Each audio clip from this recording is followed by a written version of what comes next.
Hey, thanks for checking out Tech's Talking Shop. We're here with Powerstroke Jude, Turbo Tai Tai, Nuts and Bolts with Tone, and we're going to have just a little general tool topic discussion.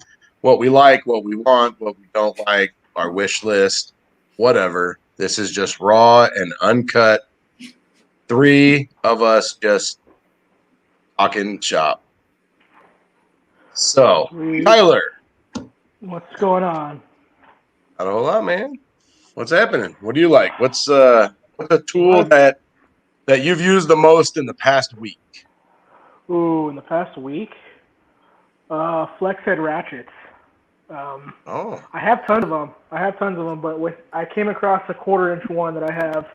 That I was doing a job on the Jeep with the power steering pump. I don't know if you saw that. yeah. Yeah, so on the Jeep Liberties, on the driver's side headlight, if you remove it, there's a little like 1x1 window to access the bolts for the bracket for the high pressure line for the power steering pump. Oh, nice. And literally nothing fits in there. But if you 90-degree the flex head and you fish it through that hole, you could kind of start working the bolts slowly. And honestly, without that, it would have been a pain in the ass because I tried ratcheting wrenches, I tried offset wrenches, and that was the best thing that worked for me. Nice. How about you, Jude? What have you used in the past week or Yeah, probably the same thing, but a 3/8 version. I picked up a LP90 that SK wrench that was on sale on their Steals and Deals, and I have a SK quarter-inch ratchet that I really like. So I picked. It was also the LP90, so I picked this one up, and man, dude, this thing's phenomenal. It's just really nice. It feels good in your hand, and I just wanted to beat it up a little bit, how put it through the ringers a little bit. right? And even on applications, I probably could have got away with the quarter-inch ratchet. I was just playing with that just to get used to it. But yeah, I've been using that a bit. And you tell me what you've been using a lot. Oh man. Well, for me, it's been triple squares.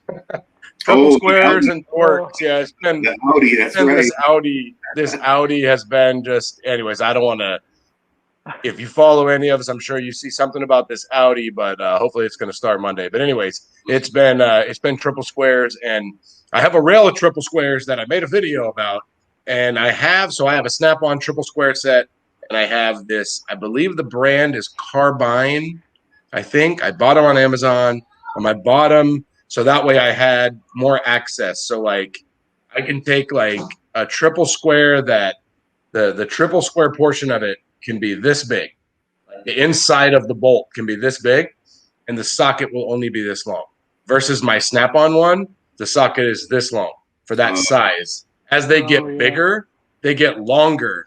And so this one set that I have, they're all the same length. And I mean, there's places where for the engine bracket, I had to come up with a probably like a 3 foot extension and a universal, but the universal that has the joint in it, not like the ball socket type, the Yeah. kind that's flimsy and flops around. I yeah, had to right. use that and that triple square. If I didn't have that little short triple square, I would have. I'm not sure how I would have got it out because the bracket comes around like this, and then the bolt. Hang on, it's hard to figure out. And then the bolt is kind of like this. So Oh, you're kind of coming in this way to try to get, it's always weird with the camera. You're coming in this way to try to get a straight shot with the bolt like that. And there's not a lot of room. And I had to take this bracket out and I had to put it back and I had to take it out. Then I had to do it like 3 or 4 different times to take the end amount out. So if it wasn't for those little tiny triple squares, I would have been in the world of hurt. So, and on the back of the head too, torquing the cam phasers, the cam phasers for that thing. You're like this far from the firewall, but if you use the Snap-on socket for the triple square, it's this long. So you're this long holding a 3 foot torque wrench, trying to torque this thing, and then 90-degree it after that, oh, and it just, man, I'm telling you, if you don't have a little tiny set of, I know there's a lot of different kinds. I saw CP the Tool Addict shared one. I don't remember what brand it was, but they're very similar. And the you want to get a set like that because they have two reasons why you want to use them. One, they have a drive on the end. Then two, if you don't have enough clearance, the drive portion is a hex. Oh, nice.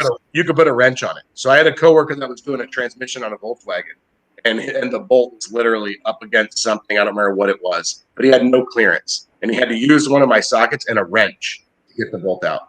So, anyways, it's definitely, if you don't have something like that, you won't use it all the time. But if you work on any Europeans whatsoever, man, I strongly recommend it. You can get them pretty cheap. Like, I don't think that carbine set was very expensive.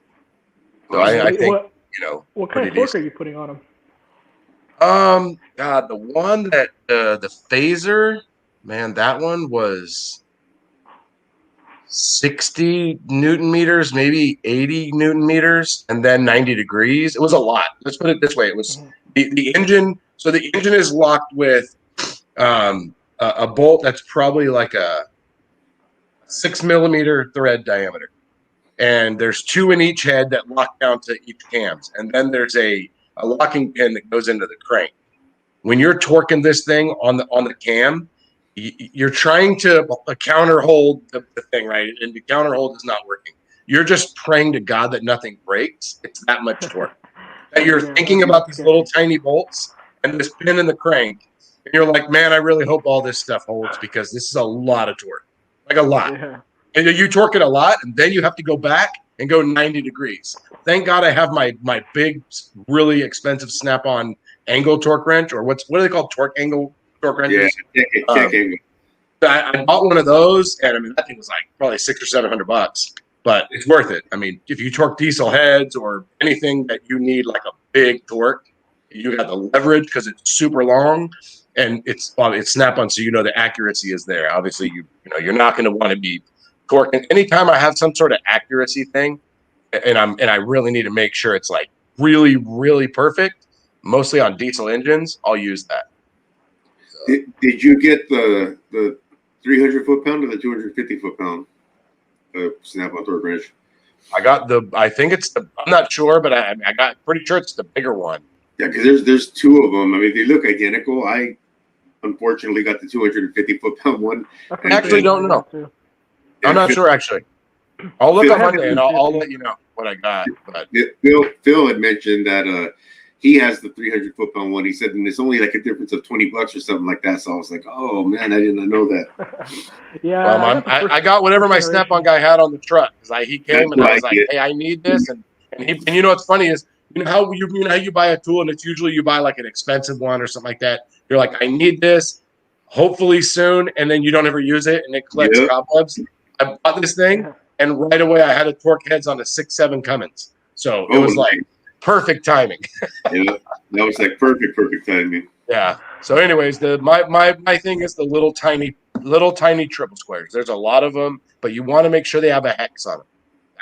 That is the key, is the hex. So Audis, the reason I bought them was because I was working on an Audi, and I did a cylinder head on an Audi, and I needed to get in there with a 1/4 inch triple square, and I had no room, and only the triple square would go on there, and I had to wing it. I don't even remember how I did it, but it was, and you just hope and pray. That's all you can do. And then when you start it up, you're like, afraid to look at it, because you're like, if you look at it, it might leak, and you're like, man, I don't want to do this again. So it was kind of like one of those deals. So this was a golden ticket, and I've taken this Audi apart like twice. So carbine, I'm gonna have to note that. I think so. Once we post the video, I will find the link, and I'll post the Amazon link in the description for it. Perfect. Yeah, absolutely. Because I recommend them. You can shop around, but as a tool review, I guess I would vouch for them. And if I'm torquing those phasers on that Audi, then I'll tell you right now, they hold up the torque. Cool. Go ahead. No, I'll say that's one thing we should do for this. Any tool we talk about today, we should put in the link. Just so that if just in case someone's interested in what we've talked about, it'll be in the link, and they can check it out. Mm-hmm. Yeah, that sounds good. So you were saying you have a what now, Tom? Oh no, I was saying how it holds up to the torque. My very first set of triple squares was a Matco set, and I'm pretty sure it's rebranded. But anyways, they're like about this long, and they don't have any hex on them. And I had them round out a head bolt one time on a Toyota, on Yeah, a Toyota, one of the middle head bolts. It rounded it, and so I had to take this head. I had to take the head, and I had to grind the head off of the head bolt while it was in the head on the engine. And so I had to cover everything and stuff rags, and it was, and then lift it off the ground off head bolt. It was quite the adventure, let me tell you. Anytime you're grinding inside of an engine is my worst grinding ever was a 6-liter Powerstroke, and somebody it came in hydrolocked. And it was the number 8 injector was not. If you saw my video, in my video I talk about this. I'm making a video. When it was the number 8 injector wasn't torqued all the way, and so fuel just flooded the cylinder and hydrolocked it. But anyways, so when I took it apart, the oil rail, it was a newer one, so it had the wavy rail on it. Okay. And when I took it off, all the bolts were loose and stripped out. It had stripped there's 9 bolts that hold the oil rail in. 8 of them were stripped. So now I'm in a 6-liter that runs on high pressure oil. So one little tiny metal shaving will take that oil system down.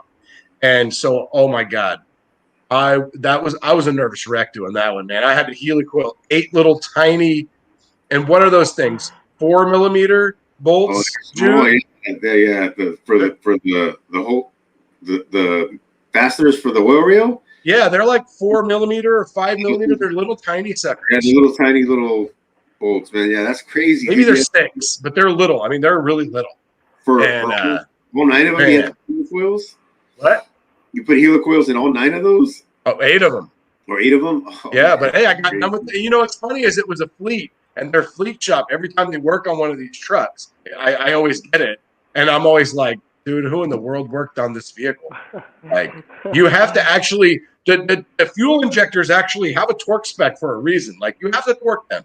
So, anyways, and then you know what's funny is it's actually pretty common, because the one I just had that I made the video about, my very first, what I saw on this truck very first was that the number 8 exhaust manifold runner was soaking wet with fuel.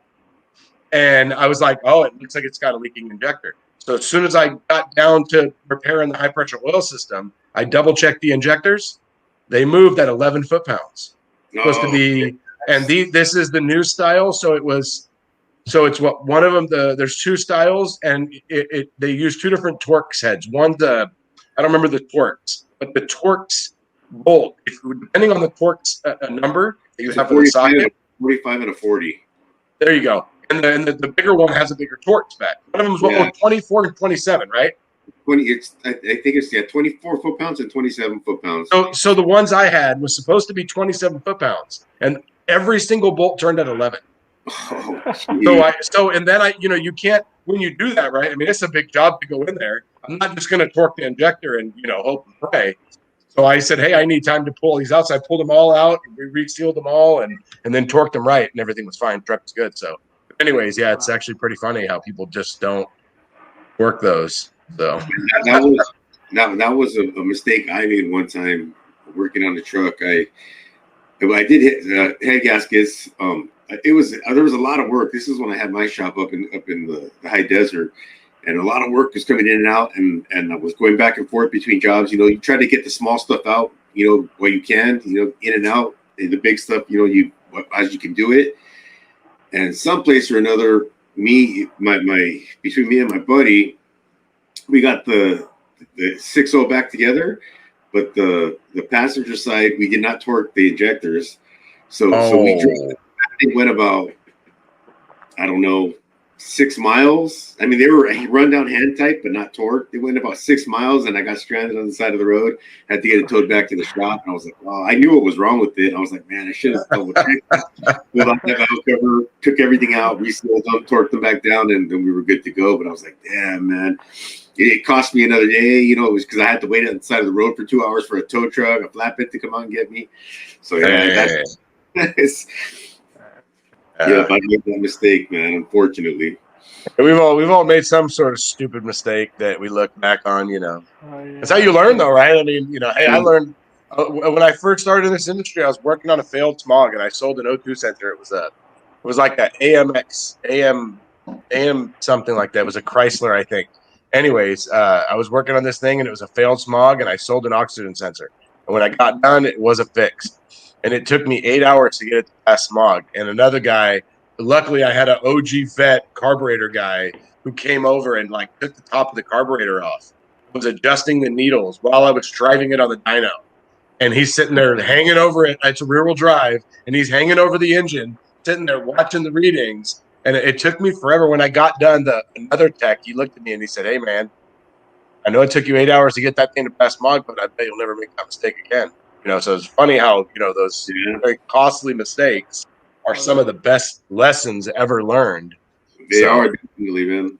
Speaking of O2 sensors, what do you guys use for O2 sensors? You got like the master socket set. You got the that snap-on or SK ratchet. What do you guys use for O2s? Honestly, as long as I've been doing this, just a 7/8 wrench. I've got lucky every single time, and that's all I use. I've never had to use an oxygen sensor socket or anything like that. But I do need one. I need to invest in one because my luck's gonna run out eventually. Better knock on some wood. It's going to run out on Monday. Yeah. Hey, if you want, Justin Dow is going to send me a Tribus Tools O2 sensor wrench, and I've actually got one. He said I give it to someone. If you want, I'll send it to you if you want to try it out. Yeah, I'll try it out. We got a lot of outlet O2 sensors on the buses going out left and right, and on the newer buses they have them positioned like right on the outlet of the tailpipe, and it's in such a way that they put the frame right there. So like to fit in there, you really can't put a wrench in there. I got unlucky by kind of getting the tip on and whacking it with a hammer just to get it loose, and then doing it by hand. But like I said, my luck's gonna run out.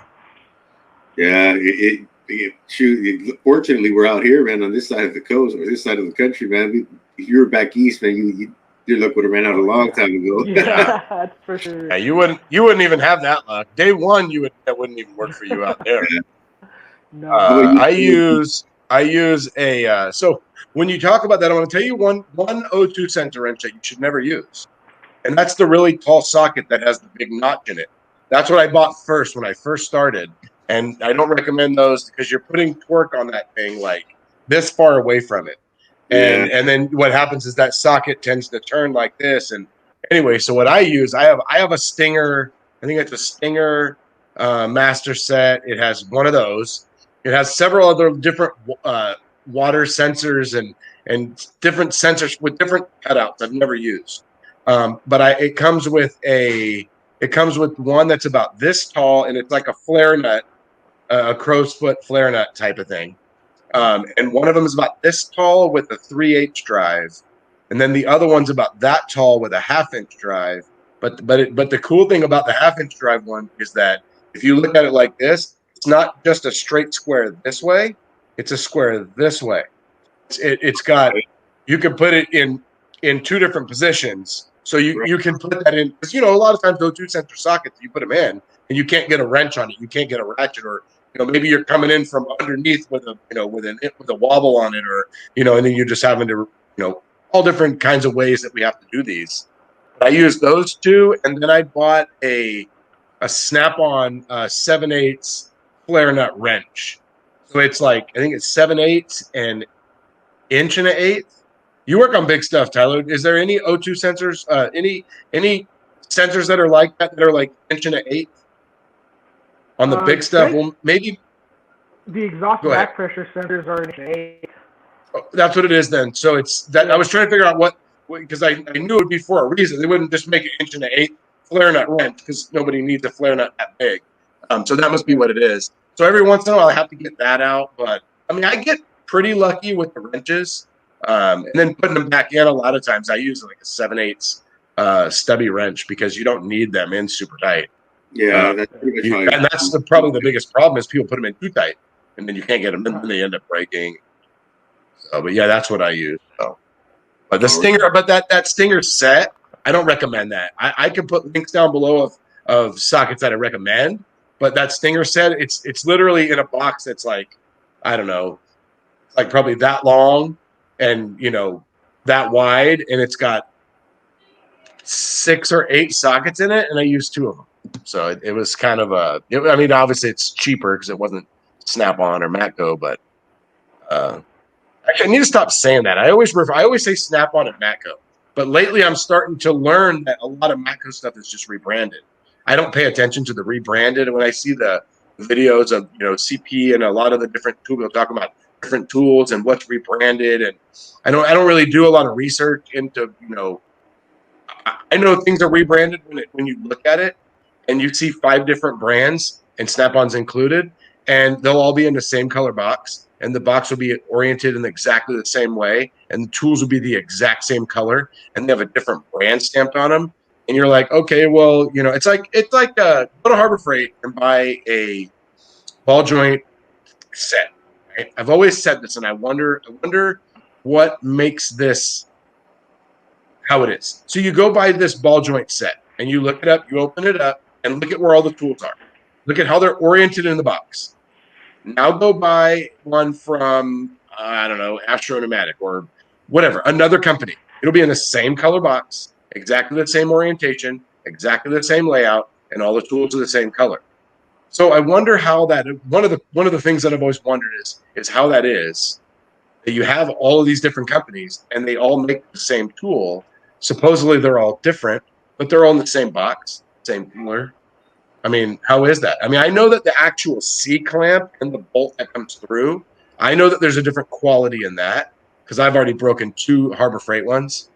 I would never buy another. That was one thing I'd never buy from Harbor Freight. But if you guys see that and where you're like, how in the world's all these tools in the same box, same everything? Mike, The I perfect wonder example. if they no, go ahead. No, that's right. Oh, I just wonder, okay, so they are running through the same machine to make the tool. I understand that part. But I wonder if, between the hours of 1 and 2, they make Astro. The hours of 2 and 4, they make Pittsburgh or whatever. I wonder when they do that, if they switch the metals that they use, or if they're using the same kind of metal. Right. The machine the same kind of metal, or are they using a different type of steel, whatever the manufacturer requests. Well, it's made by the same company, just a different material. Because I know the Snap-on ones and OTC, they're not made out of the same material as the Harbor Freight one. And that makes sense. Maybe it's just made in the same, the same machine because they're all the same. All of the same thread pitch is the same, and so that makes a lot of sense. What do you think, Jude? Yeah, I think it has to do everything's in the same factory. I'm not even sure if it's necessarily the same machine, but I know it's in the same factory, and it's probably the same machine, just a different one set up for lesser quality materials that they're going to put through it. Right. But one of what you were saying about that ball joint press, but the what I always see that to me looks identical in every single, doesn't matter what company it is, and I don't know who actually makes it, but it's like that thread repitch set. You open that thing up and it looks the exact same in every, the thread restore set. Every single company has that thing and it looks exactly the same. Yeah. And I'm like, when I see that, it's Irwin. Mine's Craftsman, but yeah, I know it's not made by Craftsman. Yeah. The one I have is Craftsman. Irwin or maybe Lyle or something like that. Yeah.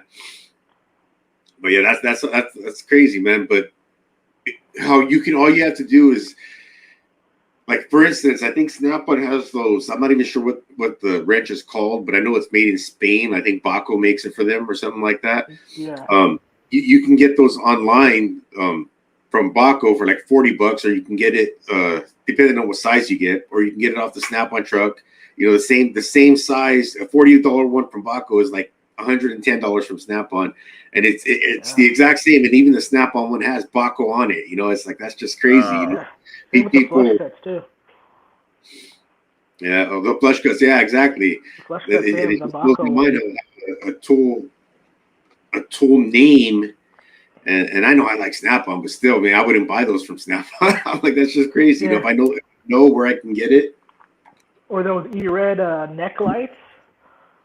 It's clearly E-Red, but they just redo it with Matco or with Snap-on. They both carry them. Which one is that? Those lights that go around your neck. Oh yeah, absolutely. Those are definitely easier. It makes all of those.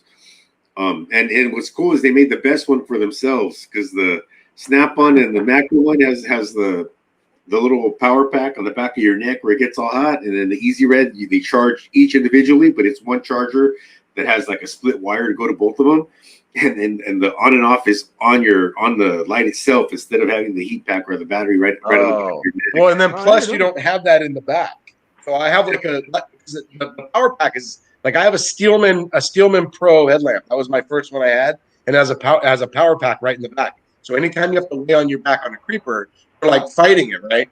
Yes. But, so then the one I have now is my Streamlight one, and that one, the power pack actually can slide around. So if I have to lay down on my back, I just slide the power pack around, and the headlamp still stays, it stays tight, but the power pack can move. That's like that. That's my Streamlight. Yeah. I actually made a video about it. It was earlier in my videos. I liked it so much that I made a video. So I wanted people to know about that.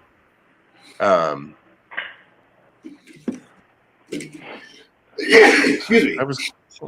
One tool I've been looking into, and I said it before in the past, but it's been a while, and I still haven't purchased it yet, is the Powerstroke ECT 3000, the circuit. The short finder. Yeah.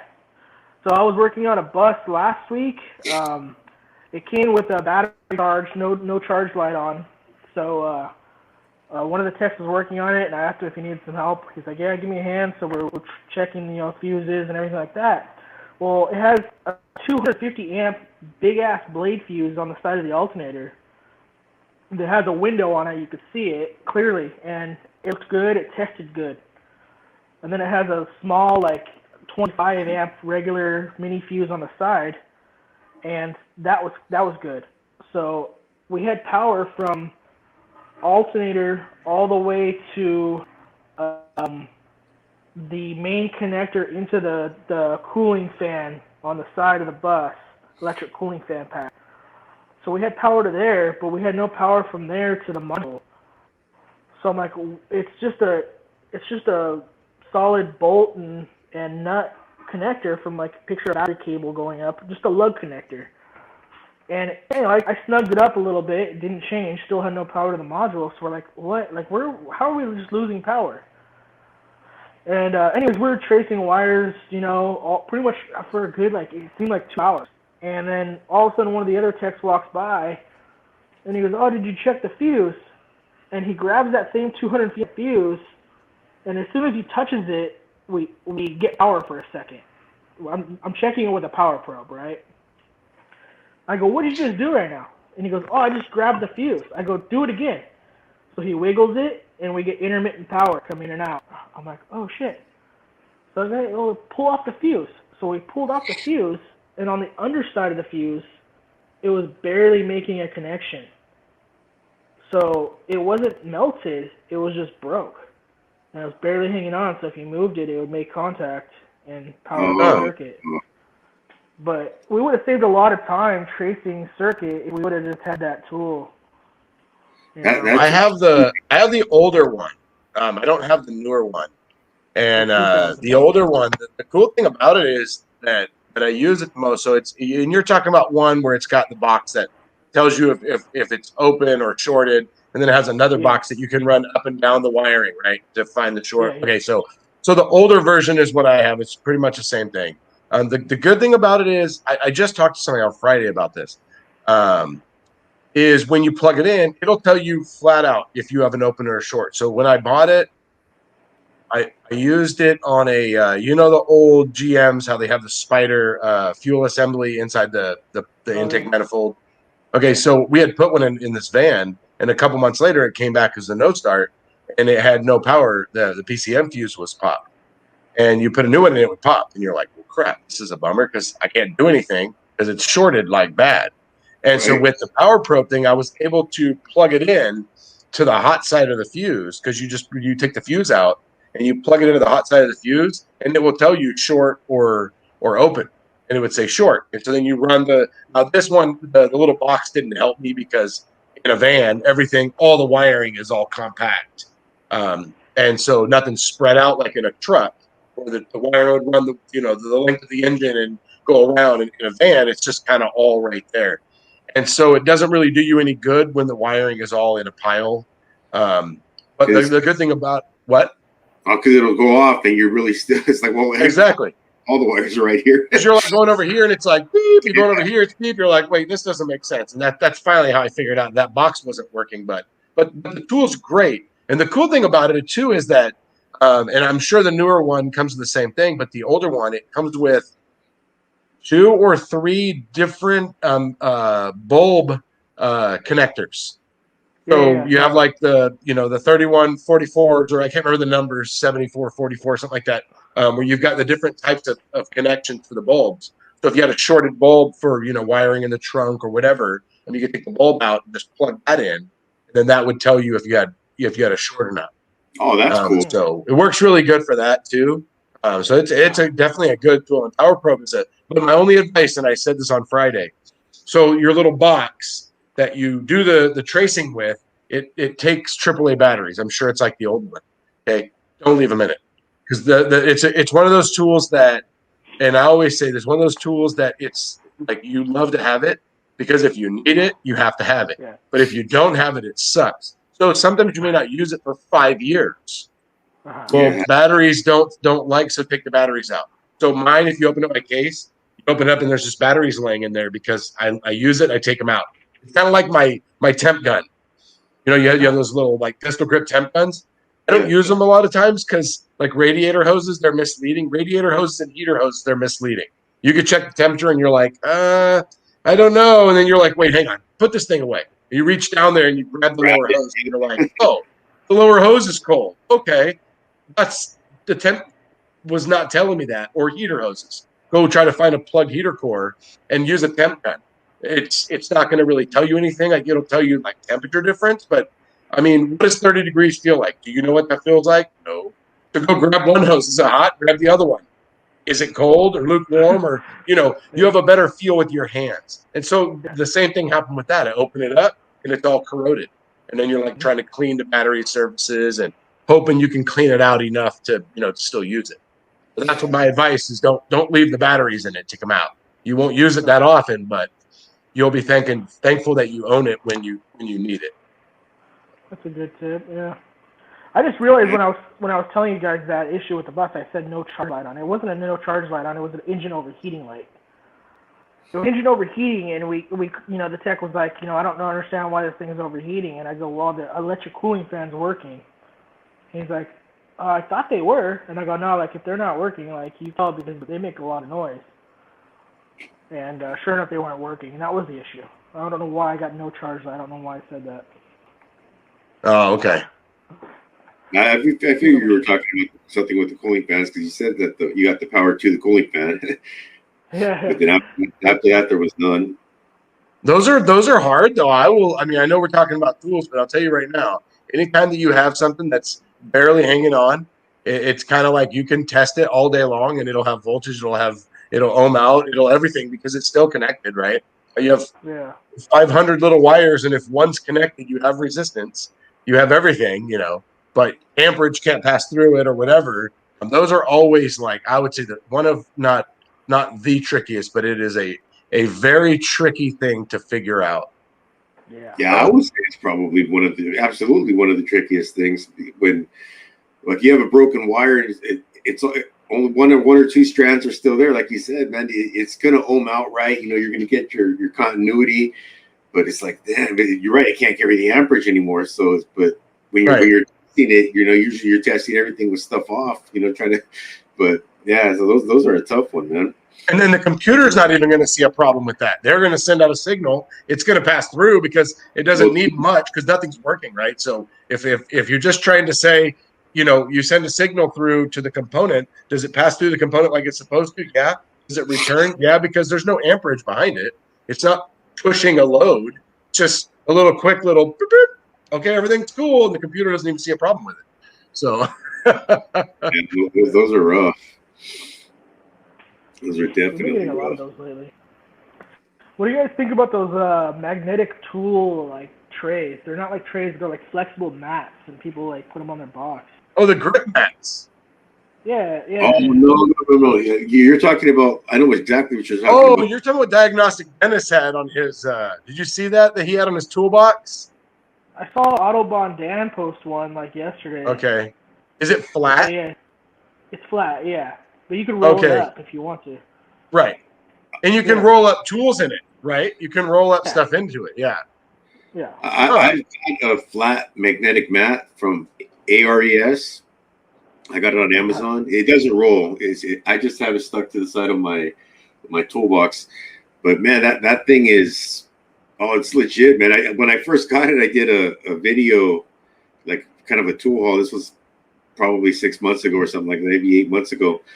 And whatever tools were on it, I was showing that it held them, man. And that thing was pretty good. I shook it a little bit. I liked it. That thing's pretty legit. But mine doesn't roll up. It's just a flat mat. But I like them. I think it's pretty cool. But because it's always just stuck to the side of my box, most of the time I don't go look on the side of my box when I'm getting stuff out, and I still go get my normal old magnet trays or something like that. And like I always forget to use that thing, but it's there. It's really I'd like to get. I'd like to get one of those, and I'd like to get those. And I think there's two companies that make them. That grippy mat. There's Grip Mat, and then there's like Grippy Co. I think it's two different companies. You know what I'm talking about? It's a silicone mat, but it's got like a borders around it. Oh, those are not magnetic. No, they're not magnetic. They're just silicone. And they lay flat. So you could put them. Oh, you have one? I have the Grippy one.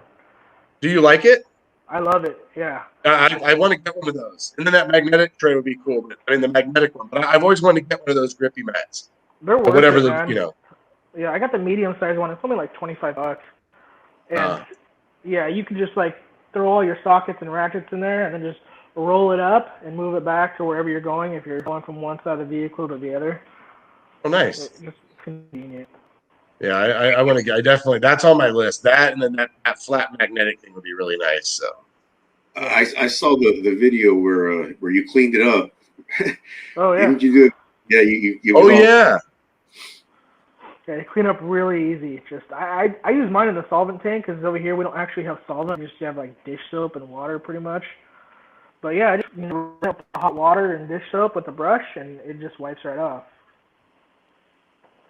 I used my it's really cool. So and they're all over Instagram and stuff. Those Bolster mats, right?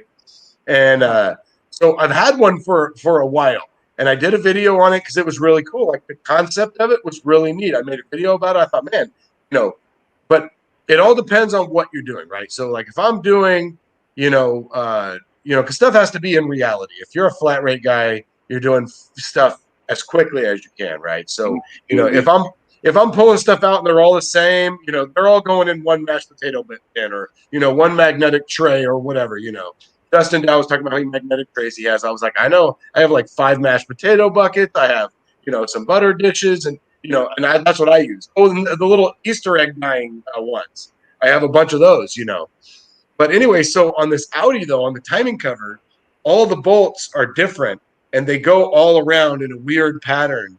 And I actually, for the first time, used it in reality. Like that was what my go-to was to use it. And while I was using it, my neighbor came over and said, "Hey man, are you using that bolster mat that you have? I want to use that thing right now." I was like, "Oh, sorry, bud, I'm using it right now. But you can buy one." But anyways, I thought it was kind of cool because it's like sometimes we have to be real about when you really do use things. And so I'm making a video on the Audi job because it's a pain and I hope it'll help somebody. But anyways, I use it. You're gonna show it being used in that video. I do. I absolutely do. I talk about it, and then I clean the bolts while they're in it, and it worked really good. I didn't try it in the parts washer because I didn't want to take a chance on my bolts flying out.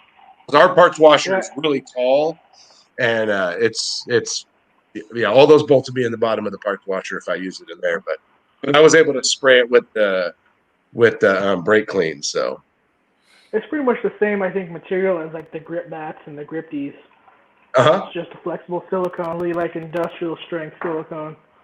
Well, yeah, because you can open it up to 17 millimeter, and then it's supposed to return. Like it'll stay open at 17 millimeter, and it's supposed to return all the way down to hold what is it, like an 8mm bolt or a 10mm bolt, dude? It's something like, I can't remember which one.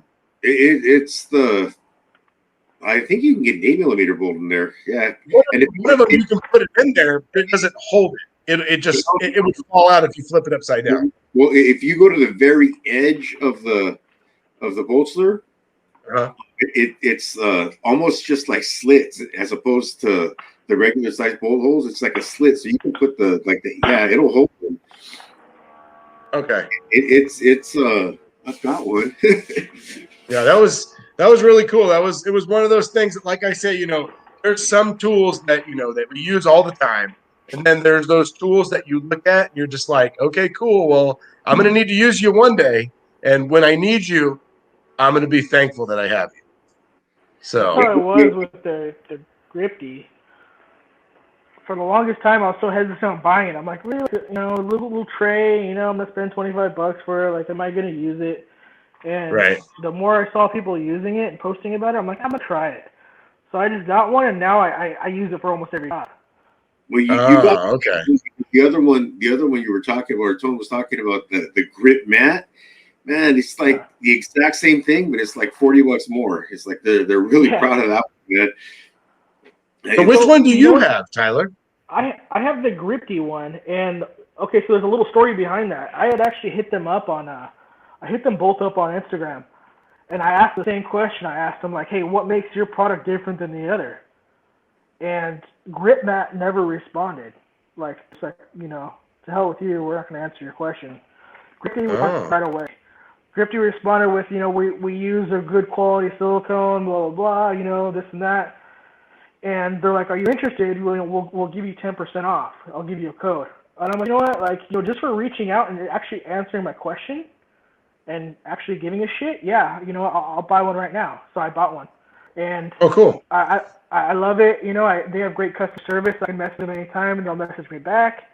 The only downside to it is they ship out of Canada, so it took a while to get. It took me like almost 3 weeks to get.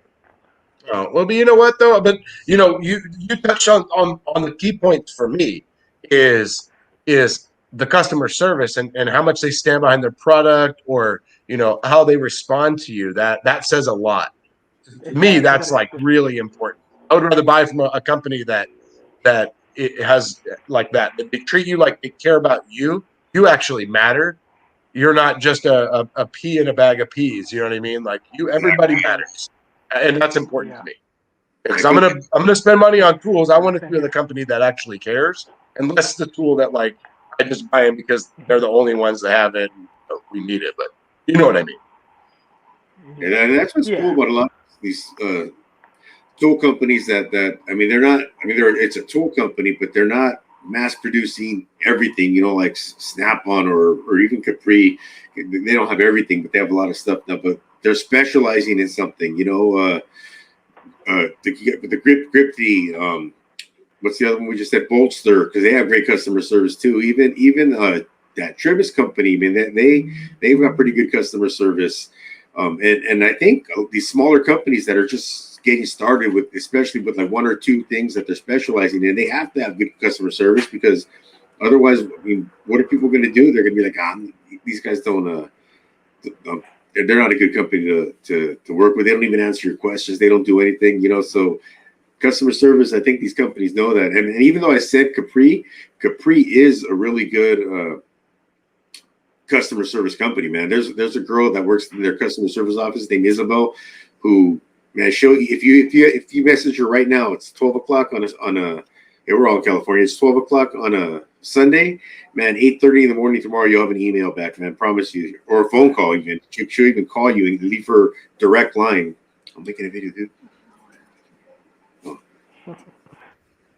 So talking about Capri, that actually brings up a pretty good little topic I wanted to touch on for just a second that I think is important.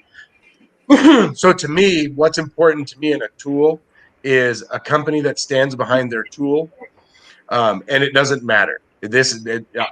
Tyler, I have this tool. I'm going to sell it to you, and if something happens to it, I believe in my tool enough that I'm going to take care of it. It's kind of like Snap-on. You go to a garage sale and you find a wrench that's 61 years old, and it's been run over by a railroad car and it's still a Snap-on wrench, they'll give you a new one. You have a ratchet, the same thing, because it's their tool. They bought it, they built it, and it's warranted forever. Not a ratchet, but you know what I mean. Yeah. And so I did a video on what I call the second generation of tools. Right, the first generation would be Snap-on and Mac, the highest quality, the highest money, and then you have the next tier down, which I don't think is too far behind Snap-on as far as quality, because I actually don't see any problems with them.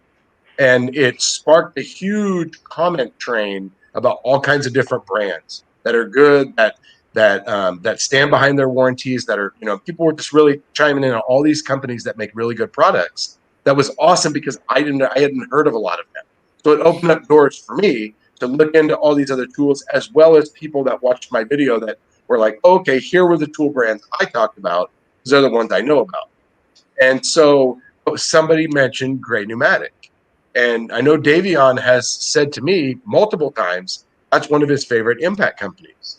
And somebody made a comment saying Gray Pneumatic does not warranty their tools if you buy them from Amazon.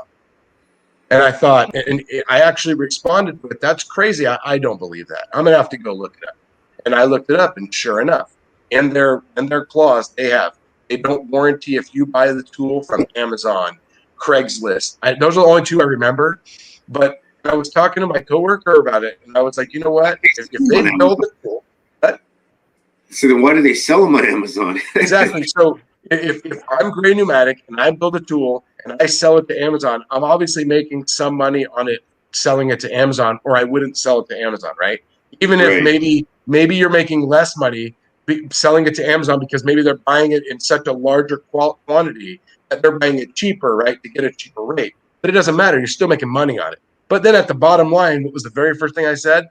I believe in my sockets, my tools, that I'm going to take care of them. And so that kind of sparked a thing with me, because the first tool company I ever bought from that wasn't a big brand was Sunex Tools, and I bought impact wobble sockets. And every time I've ever had a problem with them, I owned those tools for 5 years, I think, different impact wobble rails. All my impact wobbles are Sunex. That's how much I like them. But anyways, if I have a problem with them, all I do is send them the part number and a picture of the socket. And they don't say, where'd you buy it from? How long have you had it? Well, what did you do with it? They just say, okay, cool, it's in the mail. And I get it within a week, except for one time one was on back order. But my point is, if you're having to prove where you bought it from, why would you want to own that brand? How do you guys feel about that? It's actually what I wanted to have a little topic. I wanted to see how you guys feel about that with companies like that, because I'm sure there's other companies. And before you get started, if you're watching this video and you're going to buy from a second generation, whatever, Tech and Aries, Capri, it doesn't matter. I haven't looked up all their websites, but just make sure you go read the fine print to make sure they're warranted, because sometimes tools are made on Friday of a 3-day weekend and they break the first time you use them, no matter how good the company is. That happens. So what do you guys think about that? I agree with you, man. If they're gonna sell their product on a platform, they got to back their product on a platform, and it's still their name, regardless of whether they sold a bunch to Amazon and they made less money. It's still their name, they have a clause or a little note or an asterisk. Oh, we won't warranty off of Amazon. But dude, don't sell on Amazon if that's the case. I kind of heard Milwaukee's the same way, and I was just like, man, that just blows my mind, because you can buy all this stuff there, and you got a 30-day warranty from Amazon, no questions asked, which is awesome. But after that, it's you're on your own. Nah, I'm not for that. I think that's horrible. I totally agree. Yeah, I've had to deal with it with several companies. Tekken, no questions asked. Just take pictures, send it to them, or give them a part number, and they'll send you one right out. I believe Sunex as well. I have some Sunex sockets. Same thing. They don't care where you got it from. They just the warranty no matter what. Vim Tools, VIM. I have the VH277, a little stubby bit cut, set, and I've had to warranty a couple bits from them before, and the first thing they asked me is, where'd you purchase it from? And, with me, I actually won that on Instagram, so they sent it to me directly. So when they asked that question, I said, well, I got it from you guys. You guys did it to me directly. And then they're like, oh, okay, so we'll send you a new one. But it is the first question they asked, so I don't know if you didn't purchase it from them or one of their authorized dealers, if they're gonna warranty it or not. Maybe somebody in the comments could let me know if they've had experience with that. But How do they sure prove that you did it? If you say, "Oh, I bought it for you," And that's what I was going to say was in the age of the internet now, like, it's like, okay, if you go into Walmart and you buy something, see, even with that, like you can go into Walmart or Target or whatever. And if you bought something, they can just run your debit card. If you use the debit card or whatever, they can run your debit card. If it was bought within a certain time frame, like, hey, I lost the receipt for these. I just really need like a different size or a different color, whatever. They run your debit card and they're like, okay, cool. We see it. Cool. Some of those companies, they only give you so many returns without a receipt per year but I mean, with the credit card, like they know you bought it. Like it's like no questions asked. Like, sorry, you didn't buy it with this card. But I mean, if you buy it online or whatever, it's like, do you really want to have to keep a receipt and be like, what if you have a different tool dealer or, just different, you don't have a truck, your truck, maybe you bought like I bought Sunex from a Mack truck when I first bought them. Well, what if that Mac driver wasn't there anymore and the next guy didn't sell Sunex? How do I get it warranted? If Sunex is going to be like Gray Pneumatic, you know what I mean? And and then you jump through hoops trying to prove where you bought it. Did you pay for it? How did you pay for it? And it's like, why do you really want that to have to prove all of that? Because I mean, the whole reason that I buy tools is for a no hassle warranty, right? Whether you're going to buy a middle brand or a big brand, you don't want to unless it's something cheap that you don't really care. It's that's my opinion about that. And also, when we're talking, like we started with customer service, and you talked about the video that you did with all the second generation tools, the non-tool truck brands and stuff like that. Mm-hmm. And then you said your video got generated a bunch of comments about other companies. Do you think these you would have got as many comments if those people that commented didn't have good customer service with those companies? They like if I'm not going to say, oh, you guys got to check this company out if they sucked, right. They didn't check me out. But all these companies that we talked about have they're really good with customer service because they want people to buy their stuff. And look at I don't know exactly how many comments you got, but you got a bunch of people saying, "Oh, check out this company and that company," because they've obviously got a decent tool and they back them and they got good customer service. That's awesome with these new tool companies that are coming out. Mm-hmm. And what's cool is I came across so last week, and I posted a little story on Instagram because this is the first time. So since I've been doing this, I had never heard about until I joined Instagram and started my YouTube. I had never heard of Capri. I had never heard of Ulsa Tools. I had never heard of a lot of tools. There were some companies I'd heard of because maybe there was like one random tool, like Aries Tools. I didn't know they made a lot of them. I never looked at them. Tekton, maybe I saw something. And Sunex, I think that was it. That was all I knew. But anyways, so all I'd ever seen from anybody was all the same tools that I own. And I came across one of my coworkers. He's a young guy. He's only been doing this for 2 years now, never went to school. And I saw a big bright blue box on his toolbox one day. And I was like, do you have Capri tools? And he's like, yeah, I have the Master Torx and Allen set. I was like, oh man, do you mind getting that box out? So I just want to do a little Instagram story because I was pretty stoked to find somebody that had. And when I was talking to him, I walked by another time and he had somebody picked up a wrench off this cart and said, check these out. And it was a 6-point ratcheting wrench. And I believe he said it was Tekton. And I was like, he's like, man, I just bought him for convenience. I was like, wow. And so looking in this young guy's box, he has several brands, several different, Aries Tools and, Tekton and Capri and several, and he had Snap-on wobble sockets and, he had some stuff, but he had a mix of these second generation tools, or I don't know what we should call them, but, second down the line tools. I don't know. But anyways, I thought it was really cool. And he got his box out so I could do a Instagram story about it because I was so happy to see something, getting the word out there because a lot of people don't know about these things. If I didn't have all the tools I own, like all my Torx and Allens and E-Torx, I would probably buy like a Capri set or a brand like that, I would buy you can get a bigger set, you can get them cheaper, you can get, and they're still warranty. So I've heard a lot of people say that the Capri bits, the bit sockets, like the Allens and the Torx and stuff like that, that they're phenomenal and they're absolutely tool truck quality. I picked up the Allen set and I've only used it a few times, but I haven't had any issues with it. It seems to work really well. I have the Allen. I have the Allen metric set, the bigger metric Allen set, and I've only used it. I have a Harbor Freight rail at work that I use for the bigger ones, and the only thing the Capri set didn't have was the biggest one that's on the Harbor Freight rail. So I kept that one and took the rail home, and I've only used them for torquing dummy plugs and standpipes in multiple power strokes, which is what is that, 60 foot-pounds. Yeah. And I had no problem with that. And then my neighbor used the biggest one in the set and took off a drain plug and put one back on at something. I've had no problem with them. So they seem to work great.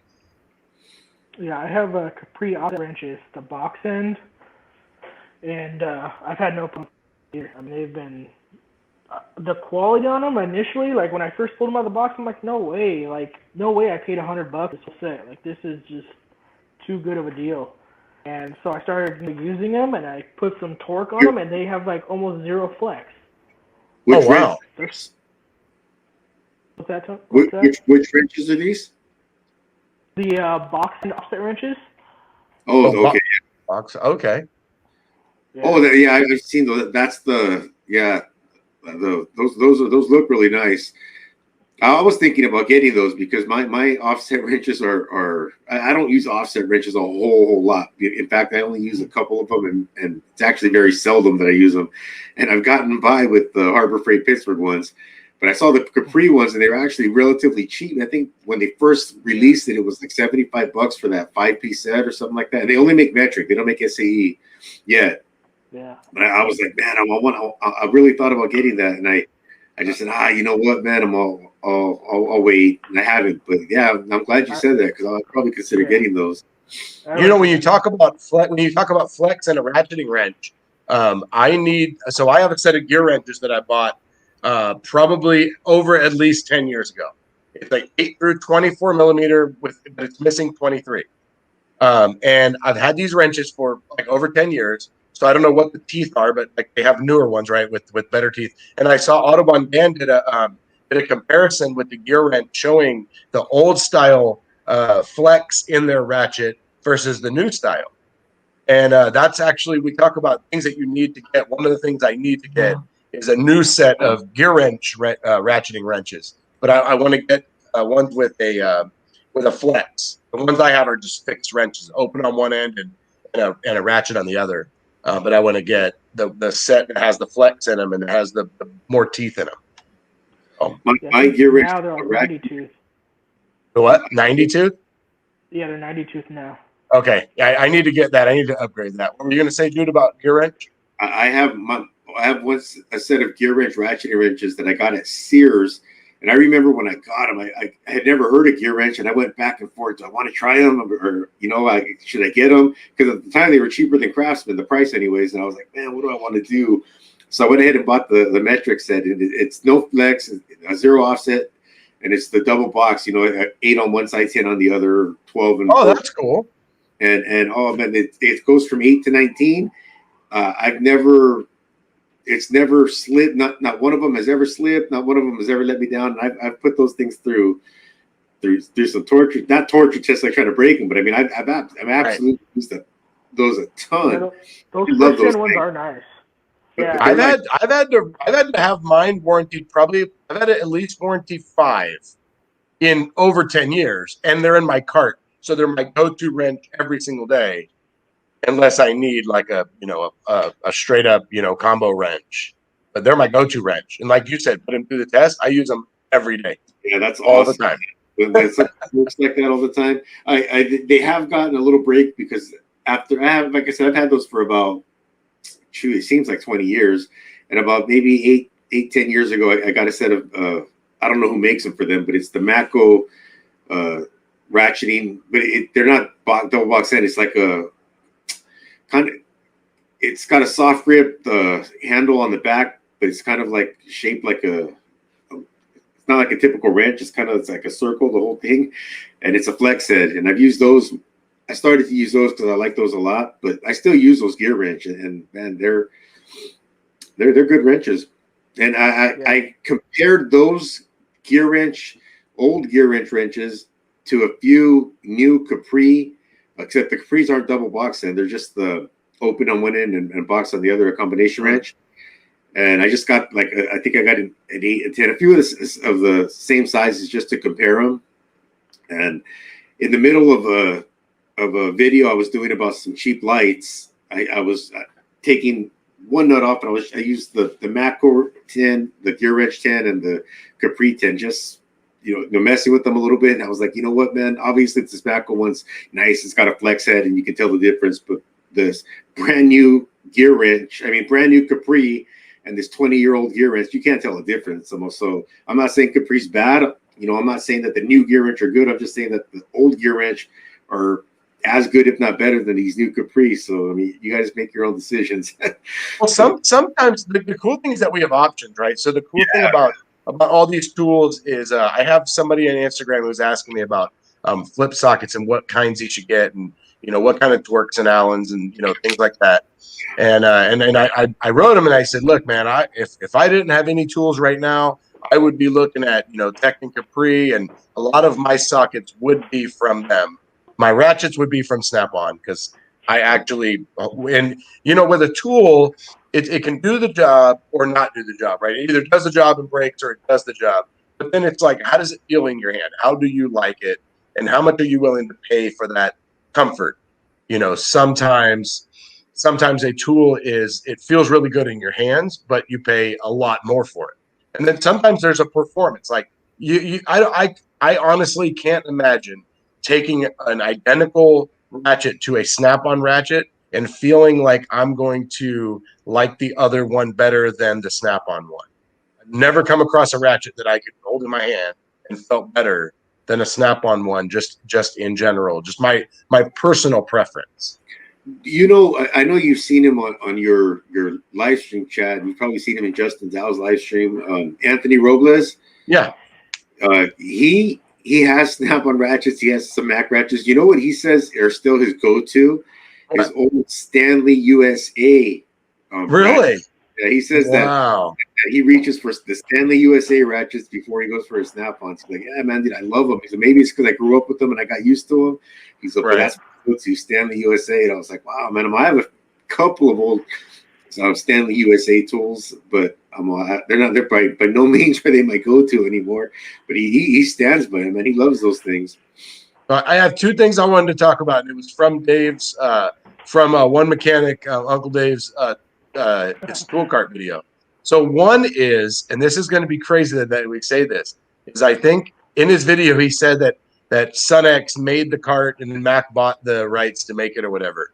So I'm researching a video that I'm doing, and I searched up tool carts, and what popped up was a orange Sunex cart. It was Dave's cart, but it was Sunex, and I just thought it was orange and everything. I thought it was pretty interesting that it popped up as the same color and everything. It was just really, it was like that whole, like we talk about how things look the same, but they're different brands. Yeah. But I wanted to talk about a tool that he had and ask you guys if you use one of these. Do you guys use a wrench extender? No. Do you own one and do you use it? I know. I just lock the box end and the open end together, usually to get leverage, but. Me too, and hope and pray, right? It doesn't slip. Yeah. Hey, have you guys seen that video on I think it's Instagram where they've got like, it looks like 6 or 8 wrenches all locked together, extended I think it's tight. Yeah. Man, that is crazy. Yeah.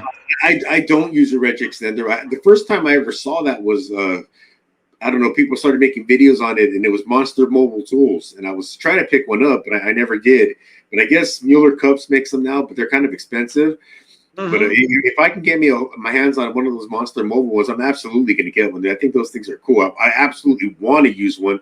But yeah, right now I'm still using the same thing Tyler uses, man. Just the box head wrenches and taking my chances. I mean, you use one? Did you say me or Tyler? Yeah, no, Tyler said he uses the boxer wrenches. How about you? Do you use a wrench extender? No, I don't own one. I don't need it. It's it's one of those tools, and this is always the hard part, is where you not right now, and where you're like you don't use it a lot, and the few times that you need it, you wish you had it, but then you're like, do I really want to spend the money on that? And I never have. I always just put the box end in the open rand, and and it usually works. Or I'll put it on there and I'll hit it with a dead below. That usually works. But yeah. So that just mentioning a dead blow. What kind of dead blow hammers do you guys use? Like soft dead blow or like ball peen? No, soft dead blow. I use Pittsburgh ones. The what? Freight. The Pittsburgh ones from Harbor Freight. Yep. I've got some the Pittsburgh from Harbor Freight, and I've got one off of the Matco truck. I don't know who it is, but I know I bought it from Matco years ago. You know what? Snap on. I have a small, forget how many ounces it is. It's a really small one, but a proto. Oh, okay. And that thing, I beat the shit out of that thing, and it's never had a problem. Huh. I only have one. But go ahead. I have broken the Pittsburgh ones before, but it took a lot. I mean, I had it maybe like 4 years before it finally broke. So that's a long time. Yeah, and they don't even cost that much. No, yeah, that's why I just went back and they just swapped it out, warrantied it. So I bought the first one. It's I'm not sure, it's a bigger one because I don't use them all the time, and I could use a big one for something small. It doesn't matter. But I bought it from Harbor Freight. I've had it for 8 years, 7 years, something like that, and it just started getting beaten up. And I didn't realize they warranty them until you just told me that. Anyways, I bought a new one. And I couldn't get to Harbor Freight, so I went to Lowe's and bought one because it's Cobalt, no warranty that. And so I bought my second one at Lowe's, but I didn't realize that Harbor Freight would warranty the dead blows. I should take mine back before it falls apart. I always wonder because you see like there's certain tools that you see, and you see Snap-on sells it. You see Harbor Freight, right? How much there's certain tools that I'm not going to buy from the tool truck. I'm not even going to buy it from Capri or Sunex or Tecton because why do I need to go spend a lot of money, quite a bit of money, or I'm going to go buy it from Harbor Freight for super cheap. It's going to do the job every single time I need it to. And even if I have to buy it twice, it's still going to be a lot cheaper than one from any of the other companies. How do you guys feel about that? Of things like dead blow hammers and My race to the steel driver set, man, I got that thing for like 15 or 20 bucks years ago, and that thing never failed me. It's just you just put it together and smash it with a hammer to drive it whatever you're driving. But yeah, it's mushroomed out the back a little bit. But I mean, that thing, that's by no means nowhere near. I mean, I think I got it. It's even cheaper than like the Pittsburgh one. It's some cheap one, but that thing works great. So yeah. That's like a good topic to bring up because that's like the biggest debate. Like a lot of people say, like, oh, like Harbor Freight's junk. You shouldn't use Harbor Freight. Like nobody professional should use Harbor Freight, and I disagree because like the dead blow, perfect example. I think I had it like 4 years, and I did the shit, and it finally gave out, and they just warranted it. No big deal. So I paid like $8.99 for it.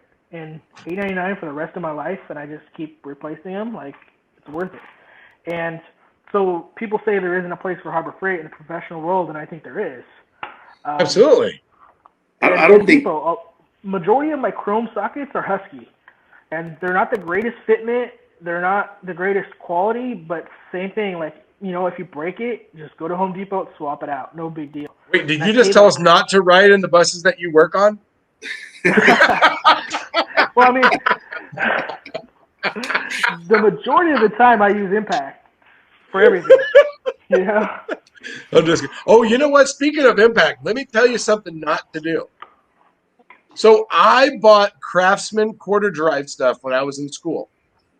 And I was going to upgrade to Snap-on or whatever one day, right?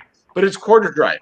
And I never needed to. It always works. Whether it's Sears, they don't break, right? I've had Both sets, standard and metric. None of them have ever broken. I've only replaced one socket because I lost it, and of course it was a 10 millimeter. But anyways, it's actually the only socket I've ever lost ever in all of my time working on cars. But so one day I'm like, maybe I should upgrade. And Snap-on had a deal. Buy the, impact deeps and get the shallows free or something like that. I was like, that's a good idea. And so I did that, right? And so they're in my cart. And let me tell you what not to ever buy. Impact quarter drive sockets. Do you know why? Because they're black. Drop a quarter drive socket down in a 6-liter front end or anything and go try to find a black socket. Yeah, that's rough. And you know what? It's funny because I dropped a 10 millimeter one time, 3 times in the same truck in different places, and it took me forever to find it. And every day I keep saying, I need to remind myself to bring my chrome set back to work from home, and I keep forgetting. And hopefully I'm going to remember when we get done with this video because I'm tired of looking for an impact quarter drive socket because those things are little. So. Let's see. I for years, I never bought impact quarter sockets, just because if they're quarter inch, there's nothing you really need. I mean, like you say, you're not going to break them. And then that's the other tool that I got from Capri, just because they had like some awesome sale with some cool rails that came with it, and I was like, you go right there, that one right there, man. Did you nice. I keep this at home in the home garage, just because it gets me by a lot of things. That's good. Yeah, I like that. That's nice. Yeah, I like that Capri is always in that blue case, so you always know. Like when I walked by my coworker and I saw the blue case, I couldn't even see Capri because there was stuff stacked on it, but I knew it was Capri. It's a solid case too. So, well, see, I don't keep anything like I don't keep anything in cases. Like Sunex had a thing like one day it was like red day or something like that. Post something red, and people were posting their red Sunex cases with their Sunex sockets in them. And I just posted a picture of my sockets and said, hey, they came in a red box. Like, I don't keep boxes because, I mean, obviously you see my cart. My cart is, I can reach over with one hand and grab a socket. I'm not opening up a case to get anything out. But I don't have hardly any blow molded cases for anything like that anymore. It's the Sunex set right here. I don't know if you guys could see that. Yeah, that's nice. Oh, that's nice. The tabs break off. Like, see, this one's already broken. Those always break. Yeah, it's like my fan clutch, my pneumatic fan clutch box. The same thing. The tabs break off. My torque wrench box, one of the tabs broke off. Well, Capri uses aluminum, which is nice. Oh, I like that. Yeah. Big difference. What's nice about the Capri box too on the back, it's got a little a metal rod that goes through the hinge, I guess, and you can pull it out so that way you can just take the top off and toss it or store it or whatever. Oh, and lay it flat. Oh, that's a good idea. That's what I would probably do if I had it at home. But see, in my box at home, I did the same thing. They're just not screwed down. I have actually, at home I have those, those plastic trays that has the little nipples sticking up that you just put the sockets through. Yeah. I have a bunch of those at home because I don't have a ton of sockets at home. Not like at work where I have like every type and size and but yeah, your tool cart, man, that thing is pretty freaking awesome, dude. You know what set of tools I need to get, and I want to get it. Justin Dow did a video on this, and I'm glad he did because I didn't know they existed. Was Sunex magnetic sockets? They have a whole set of magnetic sockets. I didn't realize that they had a video on that because I have like a 8, I have like a 8, 10, like a 13, and a 15 or something like that. And I need other ones, and also the universal ones. That's what I would have known that. I wish I would have known that before I bought the Snap-on, because I just recently bought Snap-on 1/4-inch drive deep 10 millimeter and 3/8 drive 15 millimeter. And I don't know if you guys saw Darian Robinson's video where he mentions they're not impact rated. They're not. They're not, yeah. And if you look at the socket and you read the fine print on the socket itself, it says not for impact use. But it's From the made of Snap-on one? the Snap-on ones, yeah. Really? Oh Yeah. wow. Oh, I And did even if see you go that to the video. Yeah. yeah, and it's made out of the chrome, the impact, what do you call it? Chrome Black vanadium. phosphate. Oh, okay. That black phosphate finish. So you grab it and you want to put it on impact, They got me with that too. I got a couple of the hex driven extensions, locking hex driven extensions, and they got that same finish. And I was like, I even showed them on a video, and I said that they were impact rated. And Montebello Mustang called me up. He was like, "Hey, dude," he's like, "They're not impact rated, man. They got me too. I got them because I thought they were impact rated, but they're not." So I said, "Are you sure, man?" I went and checked it out. I'm like, "Oh shit, he's right. They're not." They got me. But I believe Sunx's are. Sunx's are impacted. Oh, nice. I know you were talking right now about the magnetic sockets. I don't have the set like that, but I do have again, it's the hex. It's by VIM. They're the hex driven, like for a screw gun or something like that.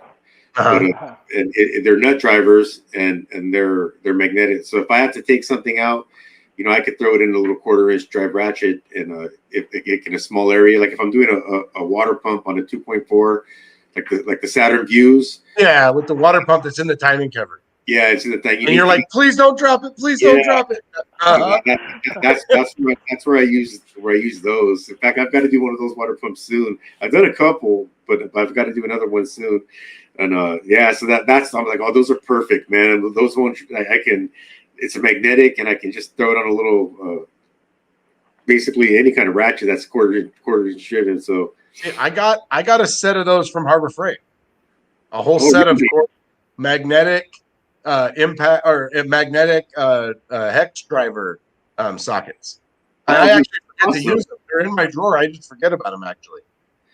Yeah, but the only time I think I've had them for years. I got them off the Cornwall truck, but they're VIM, and it was my friend's truck, and he hasn't sold tools for 10, 12 years, but. The one time, that's the one time I do remember them, man, because I did not want to drop those bolts in that timing cover. Yeah, that's pretty nerve-wracking. Anytime you're doing something where you're like, a torque converter. I was doing a Sprinter one time. You want to talk about, that oh my God, I can't believe I did that. I was doing a Sprinter, and getting the torque converter bolts out in the Sprinter are kind of tricky.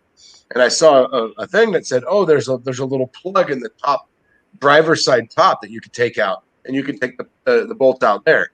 Well, I tried that. Well, that's even harder to get to. And so, anyways, I was doing it that way. So I'm taking the bolt out, and I dropped it. Oh. I dropped the torque converter bolt. Luckily, it came out the bottom. I lucked out, but oh my God. I hate that feeling. My buddy had an apprentice helping him on a 6.0.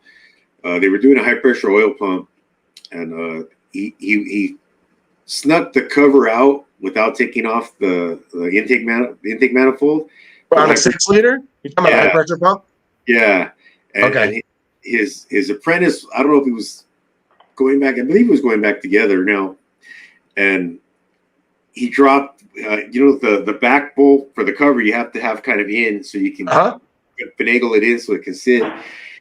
And it came out of the cover and it fell on the back behind the rear cover. By the all the way back. We don't know where it landed. It could have landed on the gears. It could have landed all the way down the pan. We don't know where it went. But I just remember my friend saying, "Well, what did it sound like when it fell?" And this dude's like, "Well, it went like clink, clink, clink." And I was like, "Oh, dude, man!"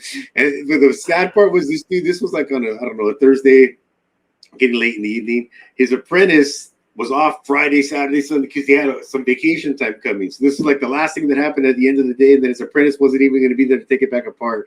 So he was done. Wow. It kind of sucked. But yeah, I just remember saying clink, clink, clink. I was standing next. I looked at him. I said, "All right, cool." Well, he didn't say no. It sounded like it hit. But I guess that's probably exactly what it sounded like. But still, it just sounded funny when he said that. Man, I had an apprentice who did the exact same thing, and I didn't want to. I fished and fished and fished, and he fished and fished and fished with a magnet going around, and it probably took us a good hour and a half, but we found it. I did when I was doing the Audi, the first time that I was doing it, the top covers come off of the top behind the head. So the top covers come off, and to do the tensioner and the phasers and all that, you have to take the cover off, and you have to take the chain. The chain stays in because it's attached to a sprocket that's below the cover that you can't take out unless you take out the lower cover. But anyways, so the tensioner has 4 bolts, and 2 of them are inside of a hole that's like this deep, right? So you have to have a torque, and you have to put them in the hole and then find the hole, right? So, and this is one of those, I hope I don't drop it, I hope I don't drop it, I hope I don't drop it. And I dropped one.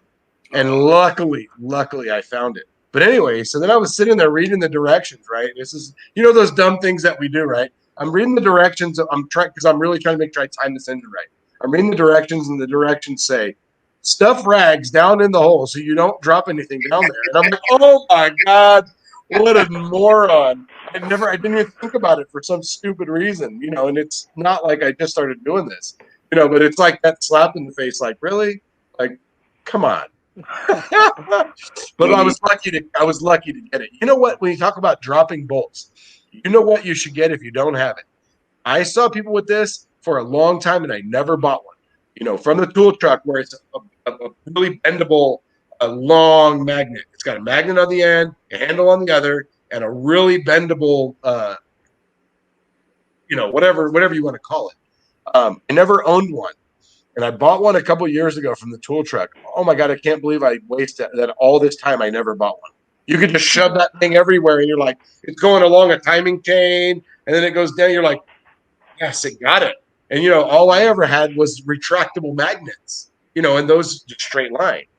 Yeah. But you guys own one of those bendable magnet things? I own one, but the magnet's not too powerful. But yeah, I have one for a long time, but after a few probably took a while. Now I only have like a part of it, because I guess from flexing it over and over and over and over and over, it got weak at a spot and it kind of broke. But it left me about, so much. So I just got a little magnet. So what I would say to you guys, if you have one, Tyler, just make sure. I bought mine from the truck. But anyways, if you don't have one, you should get one. I'll try to find a link of a good one, and I'll put it in the description. Because that is one of those things that when you need it, you need it. And I can't tell you how many times since I bought it that I was able to just shove that thing down in an engine somewhere and pull a bolt out or pull something out that I normally would not have been able to get. I couldn't even see where the magnet was going, and I pulled it out. I would recommend you get one, dude, because one time you're gonna need it, and you're not gonna need a nub. You're gonna need like the whole thing, and it's just one of those things that, I mean, of all the tools that we own, that is one of the tools I would say that every mechanic should have. And if you're watching this video, if you don't own one, I will try to find a link. Get one. One of these days you're going to be like, oh my God, I'm so glad you told me to buy that, because I needed it and there was no way I could get it in the time frame. Because that's what happens, right? You need it right now and you don't have it, and so you have to try to improvise, or you end up. I've seen techs have to pull lower timing covers off because they accidentally dropped something, or things like that. And if you didn't have it, well, that's your only option. After spending 3 hours with a straight magnet and realizing you can't get it. So anyways, just my advice. If you're flat rate, that'll kill you right there. Absolutely. So yeah, put a good link in there, man. I'm definitely going to pick another one of those up. I need one. Yes. Yeah. And we all let's all work on the links and try to get links down below from the tools that we talked about, and to help people out so you can see what we're talking about. But yeah, for some of them we talked about companies, guys. So if you guys are watching, we might just link like a company, like we'll link Capri, we'll link Tecton, instead of something individual from them, but you can just go through, and their catalogs aren't huge. So, I mean, and they're real simple to navigate as well. So, if we link a Texan's got the company. best website. Also, Yeah. if there's a topic that you want us to discuss, or a certain kind of tools, or certain whatever, or if maybe you work on semis, we can also we can make this a reoccurring topic where we bring Kentucky Tech and Antonio on, and Dave, and then they can talk about some tools that maybe me and Tyler don't work on. Tyler works on buses, but he's a lot of the same stuff I do, just on a bigger scale. And Jude, we work on the same thing. So if you have any questions, you can hit us up on Instagram.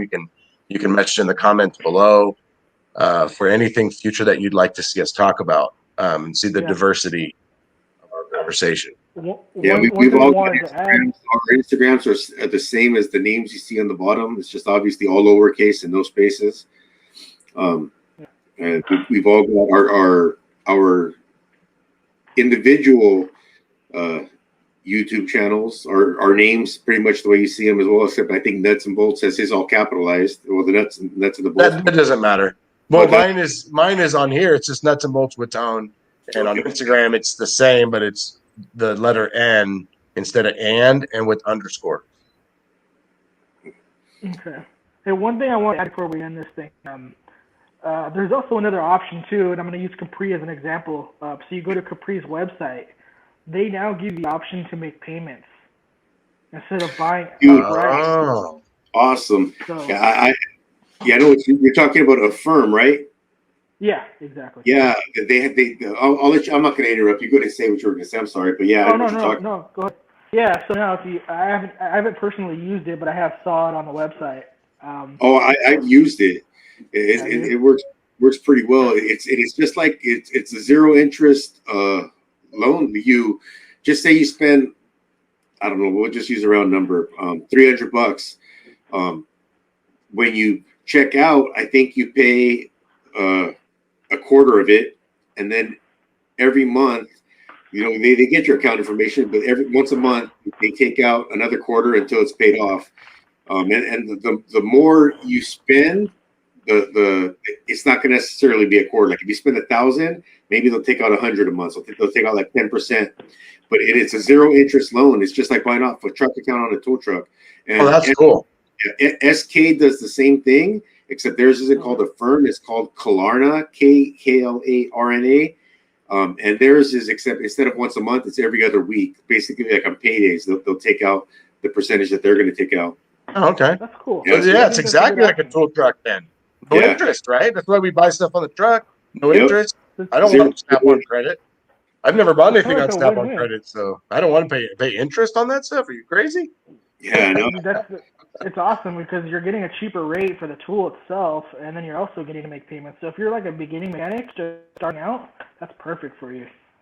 Yeah, that is, man, I did not know that. Yeah, that's really cool.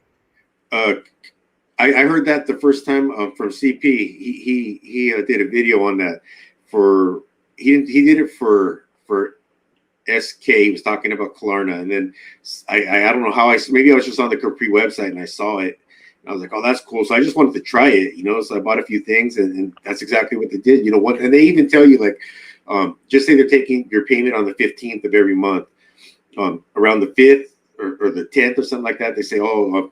You have a Capri payment coming up, they'll send you an email or a text, just make sure, you have your funds in there because we're going to take some money out on this date. That's awesome. So nice. Well, if SK does it and Capri does it, then I would encourage everyone to look into whatever tool company they're talking to, because most of the time those things, they follow each other, right? So if one company is doing something, the other company, they don't want to be outside the loop. So I wonder how many other companies might be doing this. Does SunX do it? Does Tecton do it?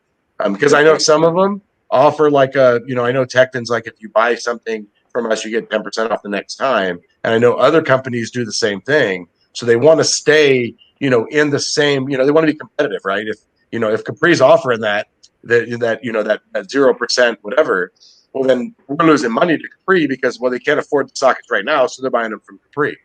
So we need to come up with that, so if they don't have it now, I would imagine other companies following suit with that. And the other thing you just touched on right now, Tony, that we forgot to mention is Capri and Tecton, both of them. I don't know. Other companies might, like you said, we have to check into it. Maybe they're going to start doing the same thing.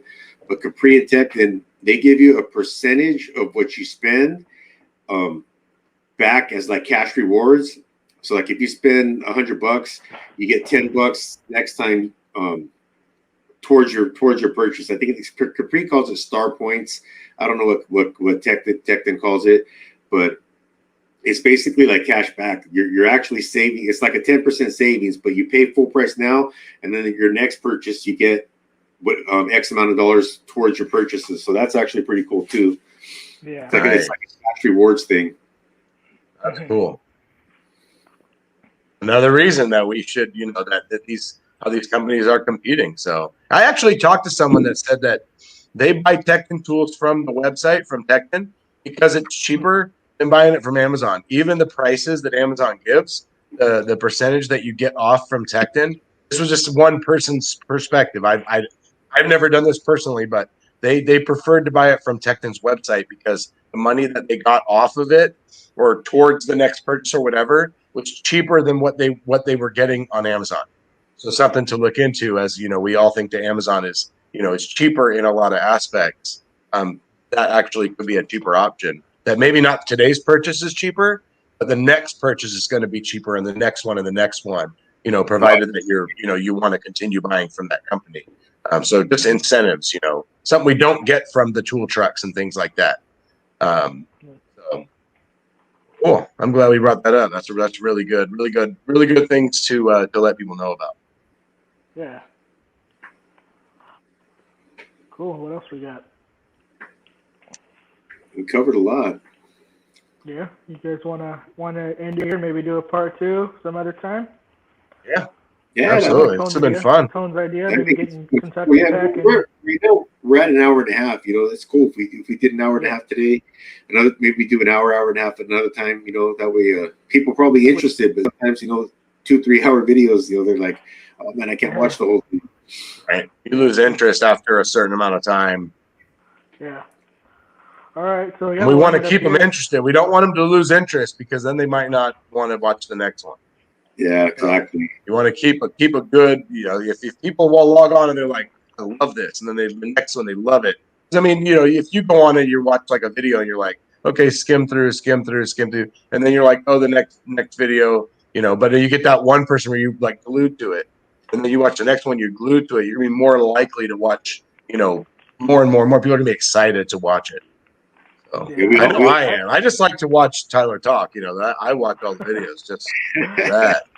So I had a guy hit me up this past week, and he goes, "I really like the stuff you guys are putting out on TTS." He goes, "I come home from work every night, and I just put my headphones on, I put my phone down. I don't really watch it. I just listen to it all the way through." Oh, that's cool. Well, that's what I think. Like I said, we backed into or accidentally fell on a gold mine when I think. Tony, it was you or Davion who said let's get the groups and talk about what we do, and we kind of talked like in this format with everybody on the screen, and it's perfect because people can listen to us driving to work, they can listen to us with their headphones on sleeping, and we're just talking, so it's not like they have to look at our mugs, they just need to hear what we're saying. Yeah, so, exactly. So I think we fell on it. We backed into a gold mine, man. I think this is going to work for us. Yeah, I like this. Yeah. It's a lot of fun. I enjoy it a lot. Yeah, we're only a few months into it too. I mean, we still got tons and tons of stuff we could have topics about, and like I said, like the past few things we've been doing have been like automotive and heavy duty related. Now we're talking tools, so this is something a little different that changed it up. One thing I want to add that came up night before last. I was talking to someone on Instagram, and that somebody's going to edit this, right? I usually do editing. Or whoever wants to. Okay, so this is just us talking. Right? Are we live right now? Are you recording anymore? We're still recording, but I can end it. Okay. So on Friday, I was this West Main auto guy was wanted to get on with me, and we were talking and everything, and then he got off. I guess he went on CPs, and then Justin came on, and he got back on. Anyways, when I was telling him about the TTS, he's like, "Oh, I'd love to get in on that." That's where a little bit. I don't know if you guys saw, but a little bit of the conversation came from on Instagram about somebody wanting to join, and the guy named Johnny that Dave was talking about. Yeah, that's what I was asking. Johnny, yeah. So he said his name was John, but anyways, Dave typed it out like the stuff in the Instagram. But I wanted to touch on something that I don't think, and I a couple people said something about it. We don't talk in person a lot, like voice talking, and when we talk on Instagram, things get twisted and turned because as we say things, sometimes we have emotions behind it or whatever, but it doesn't come that way in text. Right. So there's no context, right? But so one of the things that I strongly believe is that our group should not get any bigger. Like just our core group of TTS, I don't think should get bigger. This is just my opinion. I'm not saying this is how I want it to be. I wanted to say it in where you can hear me saying it because it's already hard enough to get us all to collaborate and coordinate with each other because we all have different lives and different aged kids and different areas of the world. And you know what I mean? And we all have our own Instagram and YouTube and things like that. And having special guests is a great idea. And I think that we should keep doing that. But I don't think that our group should get any bigger. I don't know what your guys' opinion about that is. Man, that chat's hard to keep up with as it is, man. Yes. It's hard to keep up with as it is. And then I don't think we've ever, maybe once, but I don't think we've ever had all 10 of us, on the chat or in a picture at the same time. And it's hard to coordinate. So to get more people would just be difficult. But yeah, a special guest is awesome, dude. I think I love it. Idea. When I watched your guys' with Bill, man, that dude, that was cool. I like that one. And then we did the one with Ram. I thought that was. I haven't had a chance to watch that one. I've been busy. I've been trying to get to watch it, and like a little like I do what I can when I have time. Like Tyler, you made your video, so I was able to like squeeze that in. But I've been kind of busy and trying to I haven't had a chance to watch that. But yeah, I love it, man. It's super cool, bringing in other perspectives, and so. That's the thing. Like I feel bad sometimes, but it's just life. Like I get busy, and like I still haven't watched Dave's new video, the one you were just talking about. I haven't seen it yet. Oh, I watched it yesterday only because everybody left and I was by myself, and I was like, because that's not one I could just listen to. Because there's some videos that you can just listen to someone talk, but the other ones you need to see it, and so like your videos, I want to watch your lips move while you're talking. You know what I mean? I'm like, I'm just kidding. like Justin Dallas, his new stuff that he's had since he started at the new shop, you can just listen to him because he's mostly just talking, and he hasn't really shown tools or shown work. So that's something you can just listen to. Whereas CP, he's always got tools in his hand and he's showing stuff like that. So that's something more that you have to see. But yeah, the chat too. In those a lot of times, there's a lot going on in chat as well. And there's also a lot of times there's multiple conversations within a chat. Mm-hmm. I might be talking to you and Davion, and then Tyler's talking to Uncle Dave, and sometimes you get mixed up. You're reading the comments, and like, well, that probably wasn't meant for me. That he was probably talking to someone else. Cool, guys. Well, I got to get running here. I got to take the kids to the skate park in an hour and all that stuff. So it's been great. I'm glad we got on and did this. This is awesome, and I think that we should keep doing this, and have different people get together, and as we have time. We're all busy, and like Antonio's got a little one, and we all have different times and different lives and different busy for different reasons at different times. So. Speaking of little ones, congratulations to Kentucky on his. Absolutely. Absolutely, Kentucky Tech. Congratulations, man. That's awesome, man. He got his little tech came in last Sunday. That's awesome. I love the little ones when other people have them, but I'm done. No more little ones here. my littlest one is 9. Mine is 10. Does your little one watch YouTube? What? Does your little one watch YouTube? Oh yeah. Hey, my it's a rough channel, dude. It's real rough. We tried, but my kid, he's 10, and he's got is Matt the Surfer Dude, and at the end of Dude, it's got 3 exclamation points, and he just does like Hot Wheels and action figures and playing with his toys. He does little hey guys, what's up? It's me, Matt the Surfer Dude, and today I'm going to be doing an unboxing.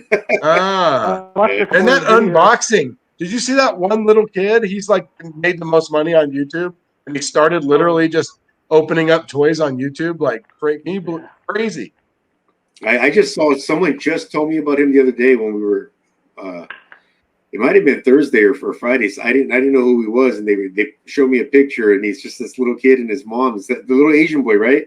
I think so. I can't remember. Yeah, and I was like, man, it's just that kid. I couldn't believe how many viewers and stuff that all that stuff he's doing is crazy. The money that he's made. That's how his name came up. So I was looking at who's made the most money on YouTube, and it showed like what they made in a year. And that kid has made so much money, and I think he's like made the most money on YouTube, like in a year. Crazy. Well, I know kids like to watch. Like my kid, he watches other kids playing an opening with. Well, now he's more into watching people play video games, but he used to he used to watch the same. Even now, the video, he watches the same stuff over and over and over. I'm like, dude, you've seen all of this. So that these kids are getting all these views because the same kids are watching them and watching them and watching them. Yeah. I wish they did that with TTS. I know, right? Hey, you're just getting there. Yeah, we're getting there, man. We're growing. Yeah, guys, well, I need to run here. All right, Tom, man. Take it easy, man. You guys have a good day. Yeah, I'm out too. I'm gonna be here too. Have a good day. Have a good day. All right, enjoy your day, guys. Yep. All right. Peace out.